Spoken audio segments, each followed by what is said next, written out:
Hello and welcome back to Dr. Logic awkwardly does logic in her office.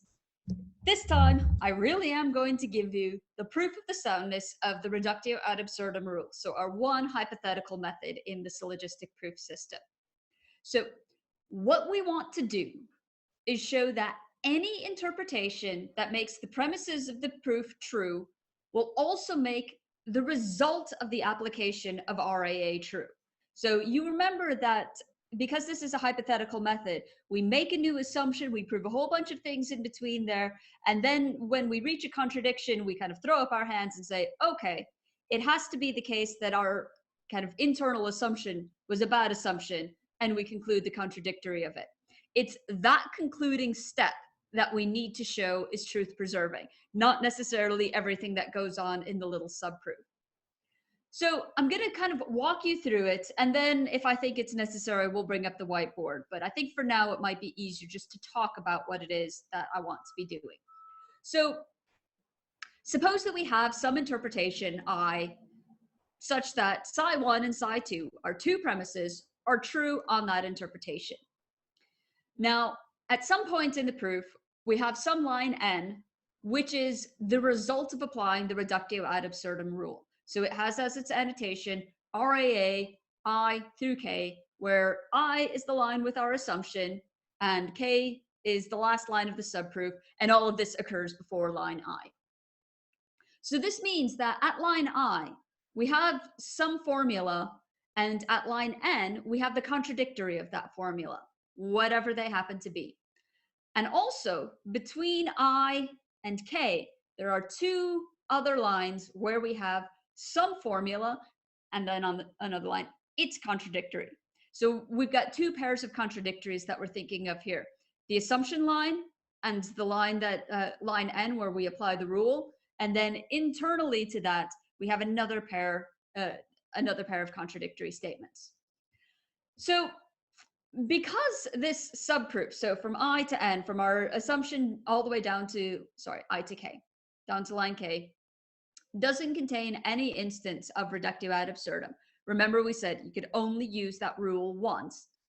We know that in this little subproof, every line is going to be annotated with either assumption, because that's how we start it, or one of the bookkeeping rules, reiteration, because we can't use premise here, one of the transformation rules, simple conversion or accidental conversion, or is an application of one of our axioms.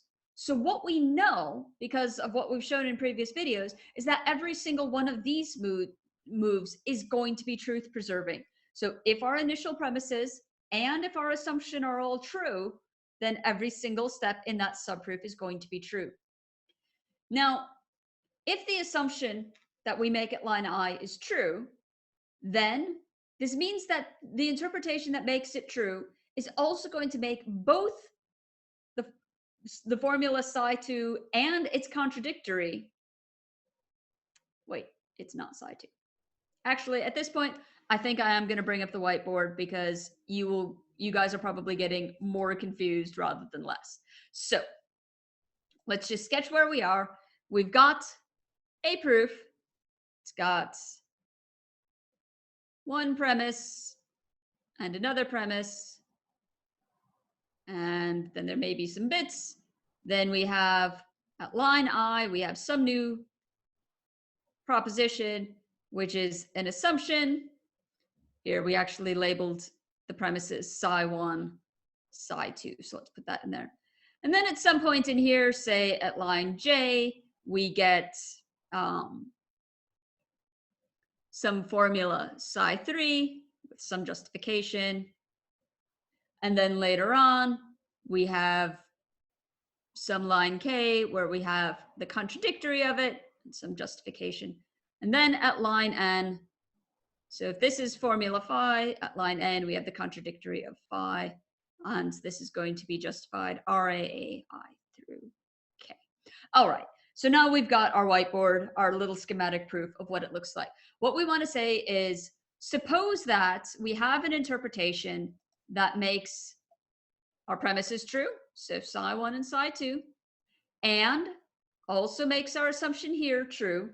What we know is that every single step here is all truth preserving. We already know this from what we've proven because we can't use RAA within an RAA. So the only rules that can be applied here are ones we've already looked at. But these two are contradictory statements. There isn't any interpretation that makes both of these true at the same time. But that means there isn't any interpretation that makes these premises true and this assumption true. Now, we need to keep these because this is the whole point of our proof. We wanted to start off from these premises and derive things from them. So we're not going to reject our premises. Instead, we're going to give up this assumption. So if we had an interpretation that made psi1, psi2, and phi all true, then it would be the case that it would also make psi3 and the contradictory of psi3 true. But this is impossible. So there is no interpretation that makes this assumption true. Therefore, it has to be the case that this contradictory is true. So no interpretation can make psi3 and the contradictory of psi3 true at the same time.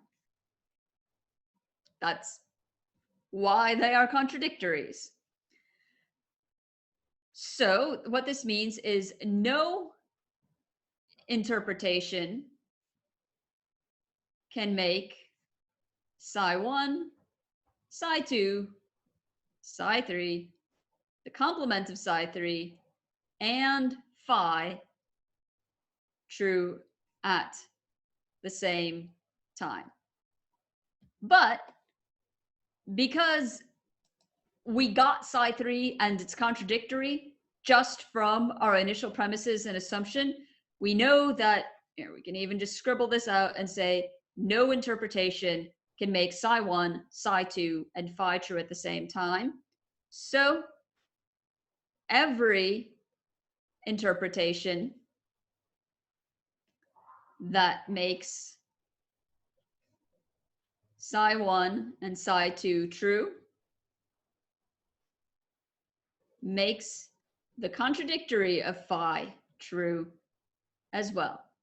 So on the assumption that our interpretation makes the premises true, if we do this little reductio ad absurdum subproof and then conclude the contradictory of our initial assumption, so we conclude the contradictory of phi right here, then any interpretation that makes the premises true will also make the contradictory of our assumption true as well.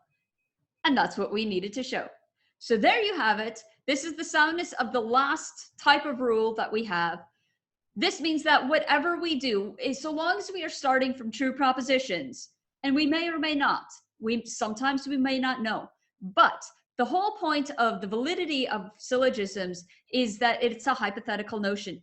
If the premises are true, then the conclusion will also be true. What we have now shown is that our proof system guarantees that every syllogism that we derive is a valid syllogism. If the premises are true, then at no point along the way will we apply a rule that gets us from truth to falsity. And that's what we needed to prove. Next time, I'm going to look at kind of the other side of things. I've said a lot about validity and proving validity. And next, I want to show that there's going to be no way that we could ever prove any of the syllogisms that are not on our list of the 24 good, valid, named syllogisms. And I won't do this on an individual, one-by-one basis. I will give you a batch method for showing that our proof system cannot prove any of the syllogisms that we don't want to be able to prove. So I look forward to seeing you then. Take care. Cheers.